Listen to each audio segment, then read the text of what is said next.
The other day, it was time for me to get the F-150 checked out. Normal stuff, oil change. And, you go and you already, at least with me, I look up coupons. I'm going to find the best deal I can find. I already set an appointment. Sit there, get a little work done while they change the oil. Should be out 15, 20 minutes back home. And then that little dreaded moment happens when the technician comes in with that clipboard. Mr. Clemons, do you have a moment? I smile on the outside.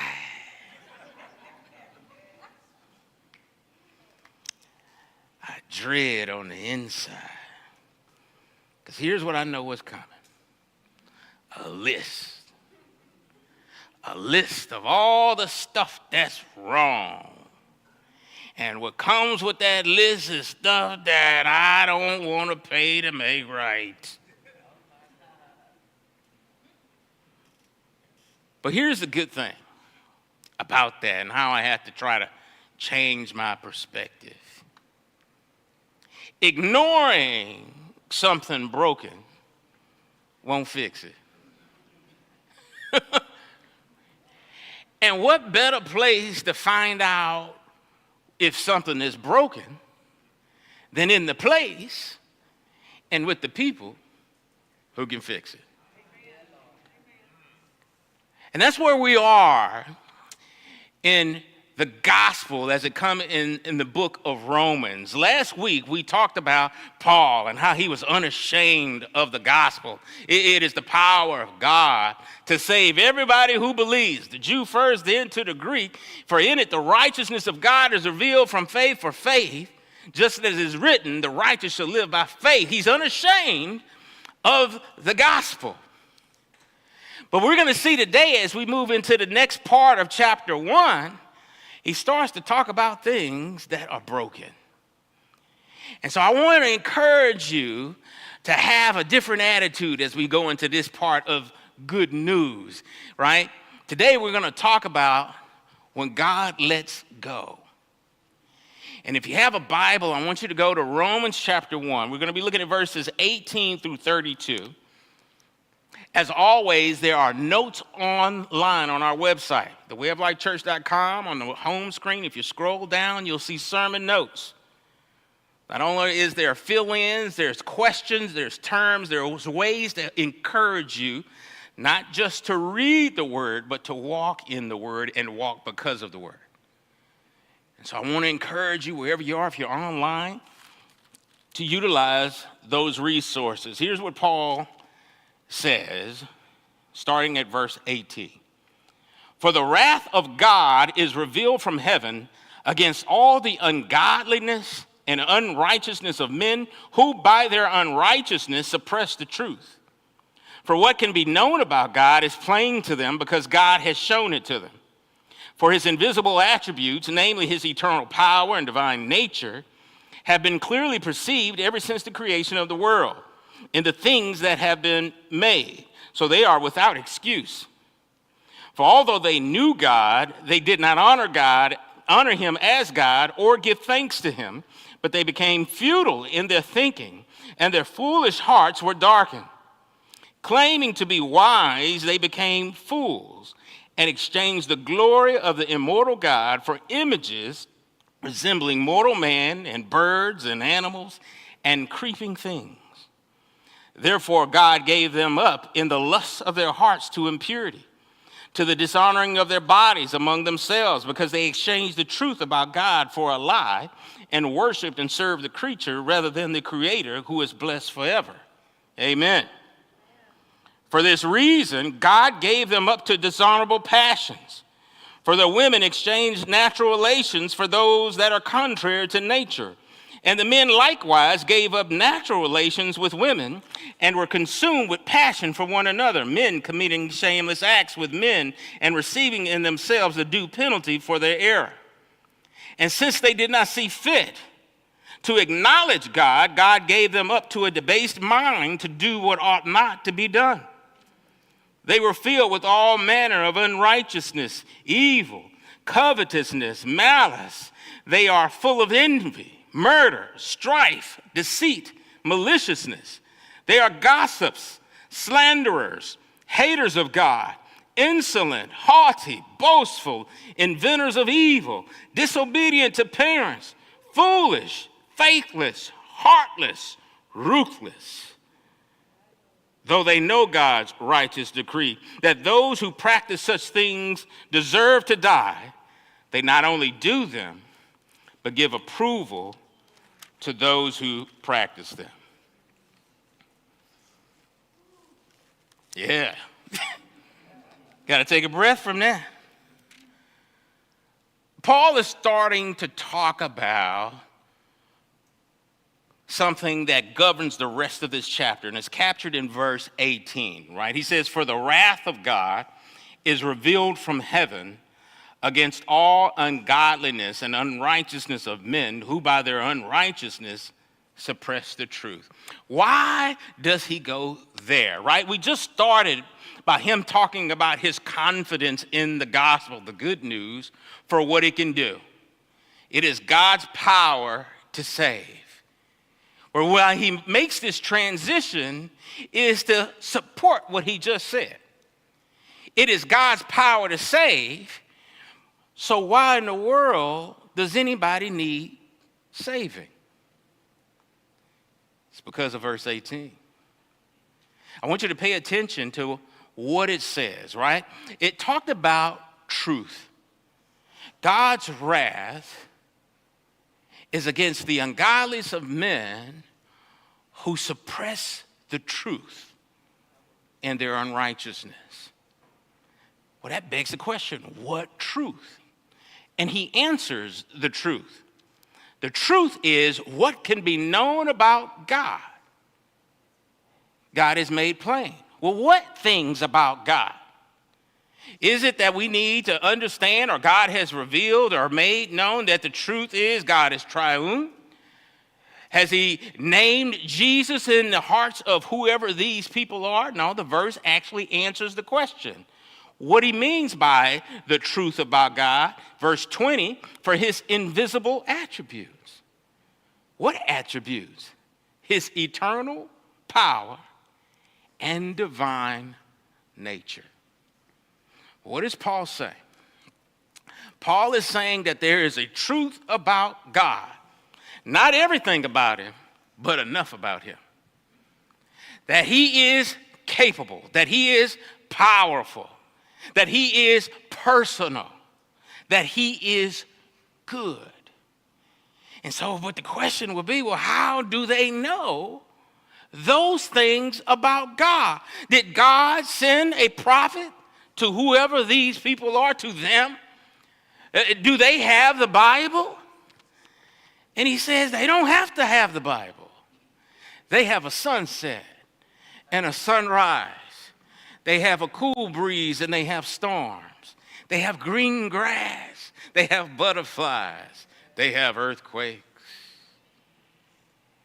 He says he has made it known through what has been made. It doesn't tell us everything, or it doesn't tell them everything. Let me keep it straight where Paul is. But it is absolutely enough. It is enough to warrant a response.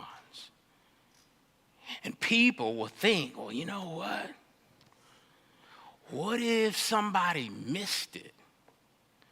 What does Paul say? Paul says they don't miss it. He didn't say they had to go on some sort of research thing, that they had to run experiments. He says that God made it known. That verse 19, what can be known about God is plain, because God has shown it to them. And so in those things, whoever these people are, it's not a question of did they miss it? Did they misunderstand? Were they confused? The scriptures say they knew it, and God made sure they knew it.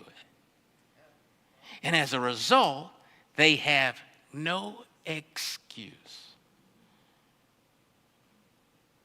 Truth through nature. A lot of times we hear that, to have an intellectual mind is adverse to a belief in God. That you can't be a person of science and reason and believe in this myth stuff of a God. But Scripture says science shouldn't take you away from God. It ought to take you to him. One of our greatest minds in science was Sir Isaac Newton, right? He is the one who discovered the laws of motion, invented a form of calculus. But here's the thing. Isaac Newton didn't say that stuff took him away from God. Isaac Newton believed it revealed God. The fact that there was a beauty to creation and an order spoke to a creator and the type of creator that he is. And so we see in this overarching statement that the wrath of God is revealed from heaven against all the ungodliness and unrighteousness of men who by their unrighteousness suppress the truth. Now here's the thing. How is that truth suppressed? Right? How is it held back or pushed down under? Well, he tells us, starting in verse 21.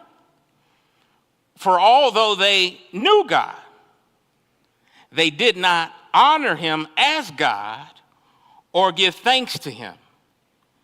But they became futile in their thinking, and their foolish hearts were darkened. Claiming to be wise, they became fools and exchanged the glory of the immortal God for images resembling mortal man and birds and animals and creeping things. So they knew.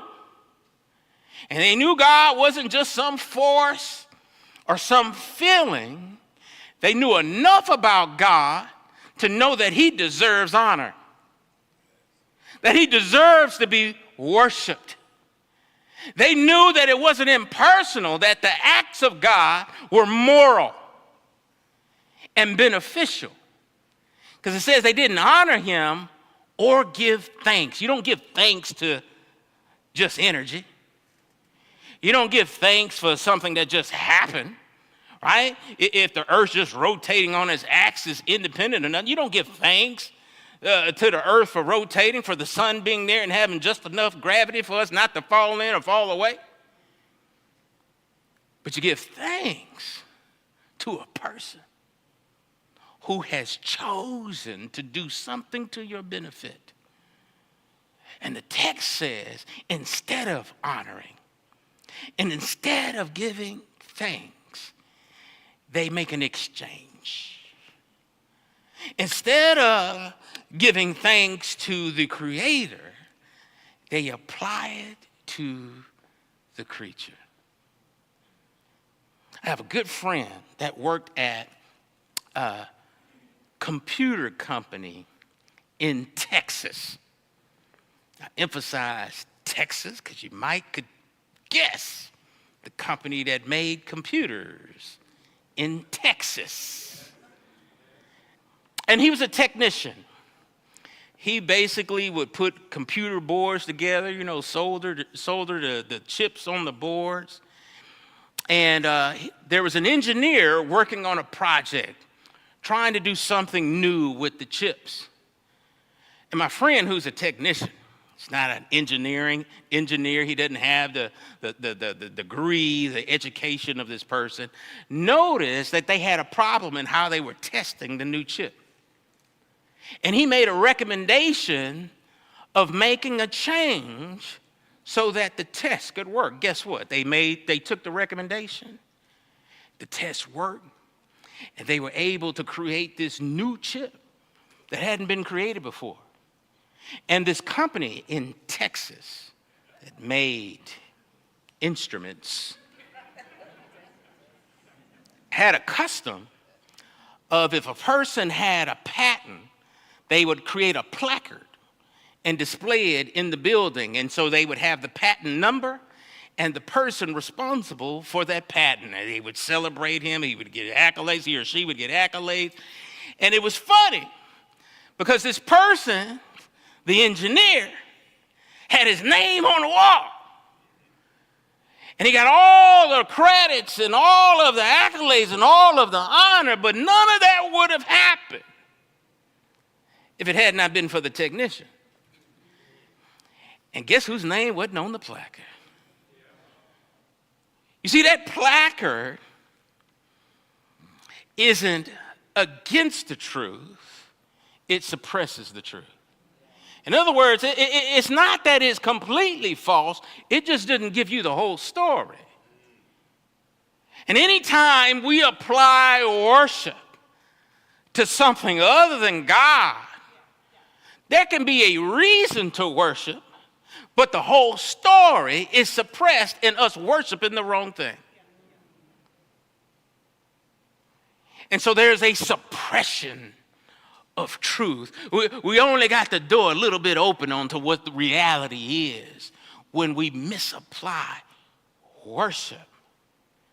When we don't give honor to the only one who is due honor. And so how does God respond? What's the only right way to respond? What did we read in verse 18? The wrath of God is revealed. A lot of times we want wrath, right? If you watch the news, at some point during that time, you want God to have some wrath. When you see all of the stuff and all of the corruption, it's like, God, you need to do something. And this text tells us he does something. He has wrath. Now, when we think about wrath, we think about it, if you're familiar with the Bible in the Old Testament, you know, he's made the earth open up and swallow people. A fire has come down from heaven. People's insides have fallen out. But here, in the New Testament, as Paul is communicating his confidence in the gospel, he talks about a different wrath. And one I would dare say is worse than the others. Where do we see this idea of wrath in this passage? Verse 24 says, therefore, God gave them up in the lusts of their hearts to impurity, to the dishonoring of their bodies among themselves, because they exchanged the truth about God for a lie and worshiped and served the creature rather than the Creator, who is blessed forever. 3 times in the remainder of that passage we hear God gave them over. That is the expression of God's wrath. And it's not a future expression, right? We think about hell and the eternal separation between God and man. But Paul is not writing about something happening in the future. He's talking about a very present day wrath. And that present day wrath is God giving them over to something. And what does he give them over to? He gives them over to the life they want. You see, they exchanged the truth of God for a lie. That's a way of saying they rejected God. Said, I don't want to do it God's way. You're not the one I want to respect. I want to respect something else. Or I want to respect myself. I want to give you my affections. I want to give my affections to something else. That's why C.S. Lewis says hell is locked from the inside. God, instead of opening up the ground, instead of dropping fire down from heaven, says, have it your way. It is like the story of the prodigal son. If you're familiar with the story, one of the sons wanted his inheritance early. And he didn't want his inheritance early so he could stay home and live under the authority of his father. It's so he could go out and see the world and live life the way he wanted to live. And when you read the text, you see that didn't work out for him. Right? There was a famine. He found himself impoverished. He had squandered all of what the Father had given him. And he found himself in a deplorable situation, in a degrading situation of eating pig food. The Father didn't cause the famine. The Father didn't force him to eat pig food. He made a choice to leave his father's house. And the father said, have it your way. And here we start to see, what does it look like to have it our way? That first one that we came across, that first, and God gave them over. Verse 24, gave them up in the lust of their hearts to impurity, to the dishonoring of their bodies among themselves, because they exchanged the truth about God for a lie and worshiped and served the creature rather than the Creator, who is blessed forever, right? Instead of doing the right thing, the just thing, they rejected God, and God gave them over. And he talks about the lust of their hearts to impurity. And so the next one is not a new expression of a wrath. It's a redefining of this wrath. He's restating it and going to give a specific example of what that looks like. He says in verse 26, for this reason, God gave them up to dishonorable passions. For their women exchanged natural relations for those that are contrary to nature. And the men likewise gave up natural relations with women and were consumed with passion for one another, men committing shameless acts with men and receiving in themselves the due penalty of their error. I know right now somebody might be in this place or online and saying, you know what, I need to scroll by this now. Somebody is saying, listen, something that it can be so beautiful in love, regardless of the gender of the person I'm loving, that can't be wrong. Let me say a couple of things about that. It is not man or culture that defines it as sin. It is God that defines it as sin. But why is it sin? It is not sin because the very thought or the idea is grotesque. It is sin because it takes his order and disorders it. It is to apply passion out of order. It is what happens when we say, I don't want to worship right. When I don't worship right, here's an expression of wrong worship.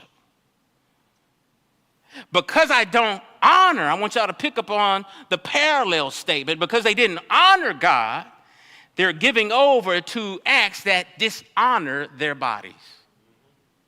You don't want to honor me? I'm going to let you go and live in ways that don't honor you. Now, is homosexuality the worst sin? Is that the only way in which these lusts and degrading passions manifest? No. Remember the one that we came before? Just spoke of lust to impurity. When it talks about impurity, it's talking about uncleanness. Many times in the New Testament, when you see uncleanness, it's not talking about one form of immorality. It's talking about every form of immorality.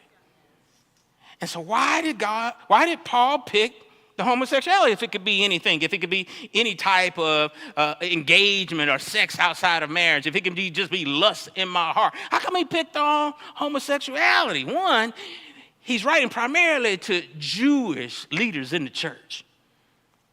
And these Jewish leaders are in Rome. And Rome lives differently than Jerusalem. Right? If you were born in the deep south and you relocate to San Francisco or Atlanta, it's going to feel different.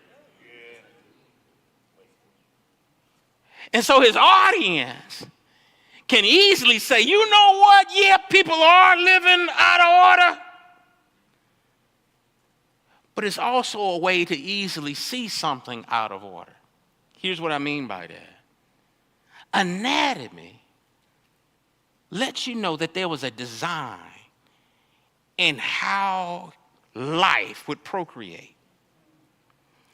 Just anatomy lets you know that there was a design. Now, if you never had Genesis, right, and the two becoming one flesh, just anatomy says that there are things that go together that facilitate life. There's design, there's purpose. And when you put positive and positive together, when you put negative and negative together, you're out of order. That's his whole point while using this illustration. It is not exhaustive, and I want you to know if you have same-sex attraction, that God doesn't hate you worse or something or have some more ill will towards you. You get more wrath than anybody else. That everybody or all those thems, let me clarify. I'm not talking about anybody out here. We're going to talk about them. Who get worship out of order will find that out of order worship putting their passions out of order. And all those that don't rightly apply honor will see dishonor happening in themselves.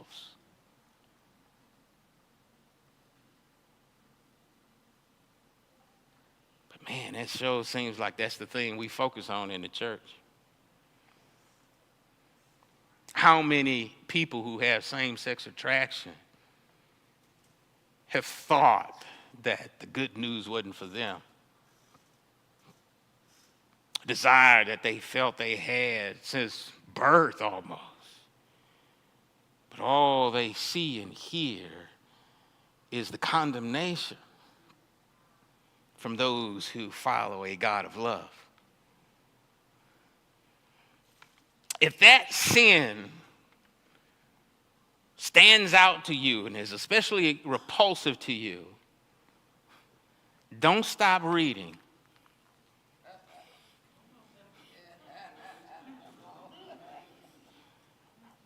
Don't leave off at verse 27.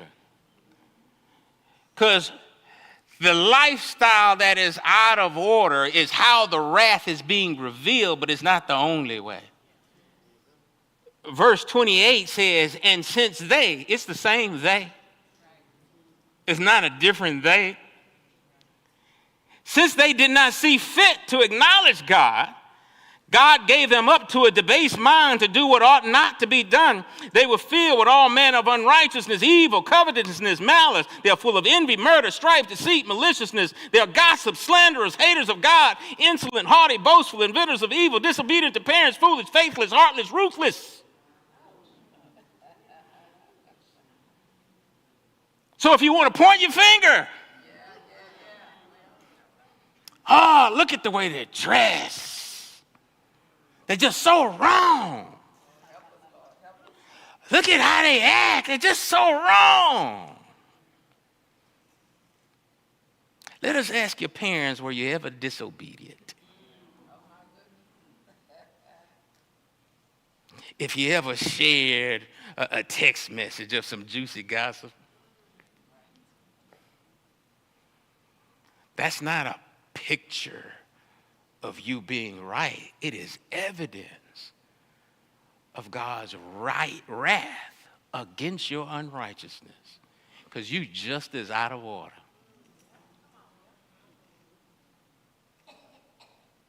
he does something beautiful in the Greek. In verse 28, he says, and since they did not see fit to acknowledge God, God gave them up to a debased mind to do what ought not to be done.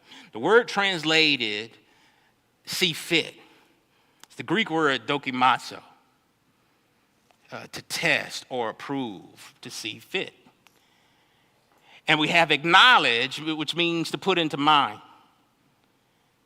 So since they didn't see fit, dokimazo, to have God in mind, God gave them over to a dokimos.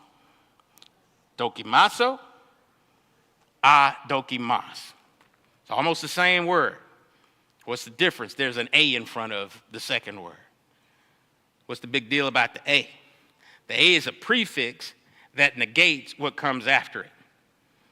It's the same way UN works, or un, right? If you have righteousness, what is not righteous? Unrighteousness. If something is clean and you put un in front of it, it is unclean. And what Paul says, since you didn't see fit to have God in mind, I'm going to give you an unfit mind to do what you ought not do. It is just judgment. You don't want to see me fit? You don't want to think of honoring me as something that fits? Then not honoring me, I'm going to allow you to live life, and living that life apart from the one you honor makes your mind unfit. Here's what I want y'all to pick up on this. I'm running long. When we see the passions that's out there, and when we see the behavior, many times we can ask, well, why is it that they do that? Why? How can they do that? It just seems insane. It's because it is. People live out of their mind, or out of their right mind. Right? If you remember the story of the possessed man in the Gerasene, you know, once he encountered Jesus, they found him sitting at Jesus' feet in his right mind. Before that, he was out of his mind. Going back to the prodigal son, when he was eating the pig food, it says, and then he came.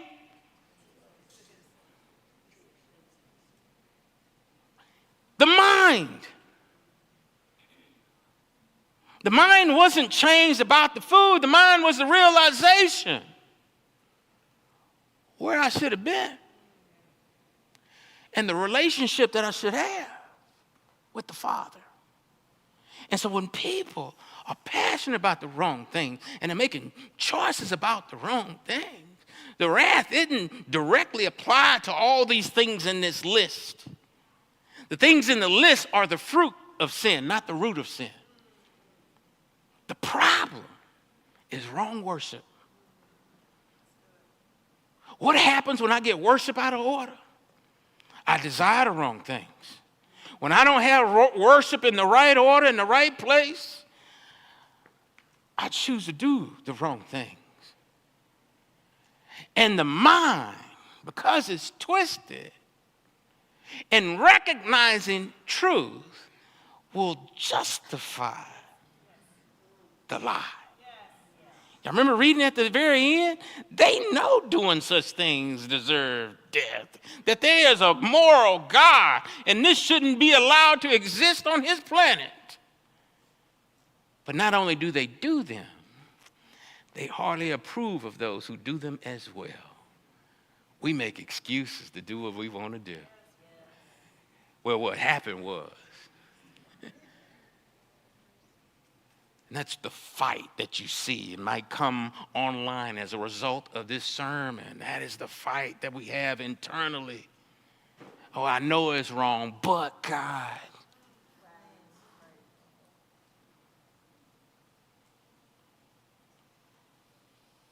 And so I don't want you to focus so much on the list of how God allows the sin to be revealed and his wrath against it, focus on the root. The thing and reason, the seriousness that we need saving from God's wrath is not so much because we are disobedient to our parents, or because we gossip, or because we, want to engage relationally in ways God has not prescribed outside of marriage between a man and a woman. Those are sins, don't get me wrong. But the issue is misapplied worship. Not an accident, but a choice. And so with all of this that we've talked about today, I want you to check your worship. We can have really kind of flat worship when we come here on Sundays. Somebody may be thinking it's the song choice. The music. It might even be an audio technical thing. I just couldn't get into worship this day. When you come here, this shouldn't be your reason to worship. If anything, it ought to be a trigger. You ought to come in with the bowstring on the bow pulled back. With arrows of praise, just, man, I can hardly hold it. I got to let it go. I got to say a hallelujah. I got to give him some praise. That's how we ought to come in. Why? Not because of the air conditioning or the lights or the songs or the AV. But from the world I was blessed to see. On the way. My digits are moving. I got digits. I got fingers to hold. Oh, my God. And somebody wants to say, that was just accidental ooze that came out of some water somewhere. No. This is architecture. Rainbow and grass and flowers and ants and insects and everything and how it works in every system is engineering. As we stand and deal with a microverse of atoms and elements in a macroverse of galaxies.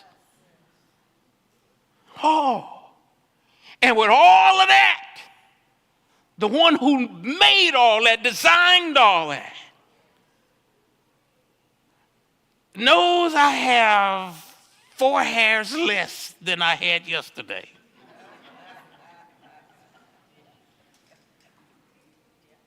And not only does he know I had 4 hours less, he also knew, even in his right response to me,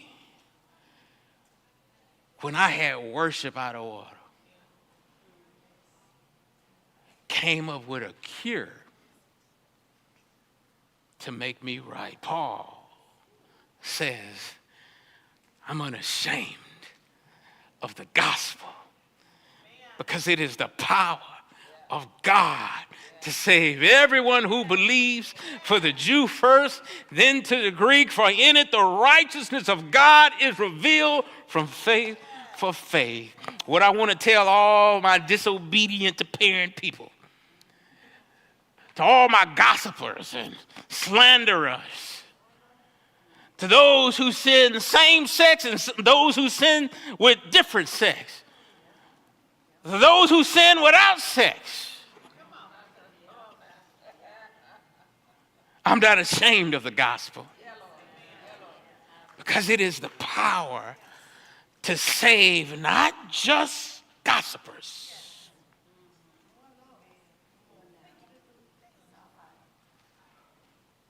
not just slanderers, not just cheaters, not just liars, but everyone who believes. Start checking your worship. Start looking for God in the things that he has made. Don't just appreciate the painting. See the painter and worship. And for those of you who need the gospel, we're going to talk about the gospel. Lord willing, we're going to talk about it's not just them, if you want to read ahead in chapter 2. But if you need to know that power, you can know it today. If you recognize without going into next week, you need saving, I can't save you. God has provided how you can be saved. That you can put your trust in the life and work of Jesus Christ. Amen. That you can be forgiven of all of your sins. And that you're not just saved from God's wrath, but you're saved into his favor. And so if you're here in this place, if you're watching right now, there's an opportunity for worship to be made right. And it starts with you putting your trust in Jesus Christ. And guess what? It ends with you putting your trust in Jesus Christ. And so you can do that today. If you need help with that, you can text the word connect to 832-904-9056. 905-9046. It'll be our pleasure to help you with that. But don't ignore truth any longer. Respond to truth. Give God honor. Give him thanks.